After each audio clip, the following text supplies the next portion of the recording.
बहू से विश्वास की उम्मीद, लेकिन बहू पे कोई विश्वास नहीं करता। स्नेहा, तुम अपने कमरे का ताला क्यों लगा कर आई हो? क्या तुम्हें नहीं लगता कि घर में सबके होते हुए अपने कमरे में ताला लगाने का कोई औचित्य नहीं? मम्मी पापा को कितना बुरा लग रहा है कि तुम्हें उन पर विश्वास ही नहीं। वो चोर है क्या? अभी घर चलो और चाबी मम्मी को दो। आकाश स्नेहा से चिल्लाकर बोला।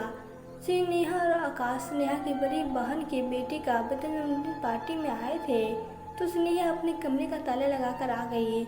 इसी बात को उसकी सास ने खूब नमक मिर्च लगाकर बेटे से शिकायत की। आकाश, तुम सही कह रहे हो, परिवार में सबको एक दूसरे पर विश्वास होना चाहिए, लेकिन जब बहू पर पूरा परिवार विश्वास न करता हो तब ये बातें न जाने कहाँ खो जाती है। घर में बाकी सब भी तो मुझसे अपने कमरों के ताले लगाकर रखते हैं, तो मुझे ये अधिकार क्यों नहीं? मैं अपने कमरे की चाबी किसी को नहीं दूंगी, स्नेहा ने आराम से कहा।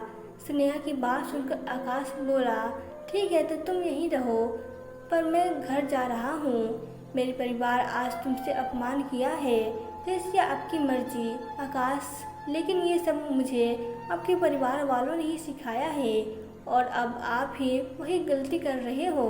अगर आज आप यहाँ से जाते हैं तो मुझसे भी उम्मीद मत करिएगा कि मैं आपके परिवार के किसी फंक्शन में जाऊंगी। स्नेहा भी कहकर अंदर चली गई। गुस्से में आकाश अपनी कार की तरफ बढ़ चला, तभी पीछे से किसी ने उसके कंधे पर हाथ रखा। स्नेहा, मैं तुम्हारी कोई बात नहीं सुनूंगा, कहते हुए आकाश पीछे पलटा तो सामने स्नेहा की उनकी बड़ी बहन पारुल खड़ी थी। आकाश जी, कहाँ जा रहे हैं आप? दीदी को दोनों बहनों में इतना फर्क क्यों? आप देखो, अपने ससुराल वालों का एक साथ लेकर चल रही हो। आज की पार्टी में भी उन्हीं लोगों के जहाज में सारा इंतजाम है। कितना विश्वास करती हो आप उन पर, लेकिन स्नेहा को मेरे घर वालों पर जरा भी विश्वास नहीं। अब आप ही बताइए कि एक घर में एक ही छत के नीचे रहते हुए अपने कमरे पर ताला लगाकर आना अच्छी बात है क्या? सबको कितना अपमानित महसूस हो रहा है वहाँ पर, जैसे वो लोग चोर हो। आकाश के शब्दों से उसका आक्रोश फूट रहा था। आकाश जी, कभी कभार जैसा हम देखते हैं वो सही नहीं होता।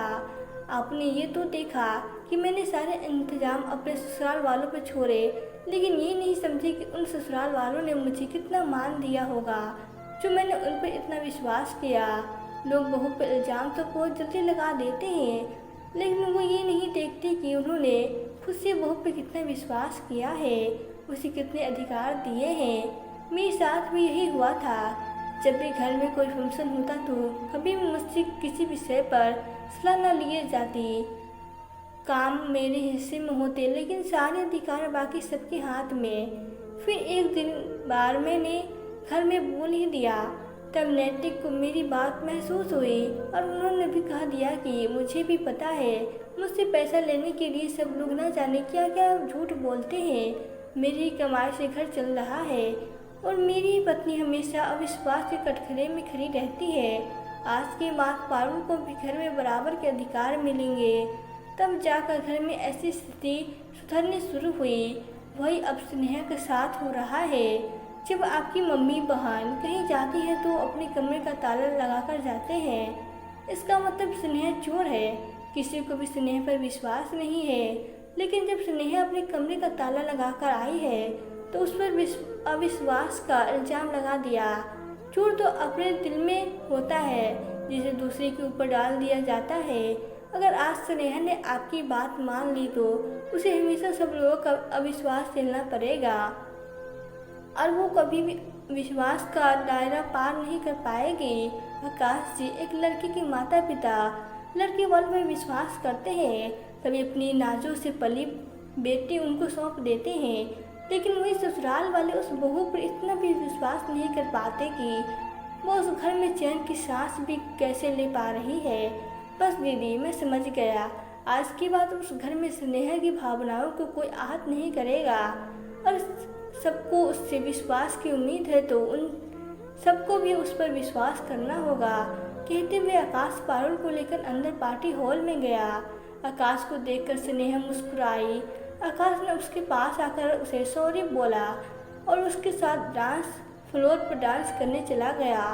पारुल उन दोनों को एक होता देख खुश थी, तो दोस्तों आपको ये कहानी कैसी लगी? अगर कहानी अच्छी लगी हो तो वीडियो को लाइक कर दें और प्लीज़ चैनल को सब्सक्राइब कर दें। Thank you.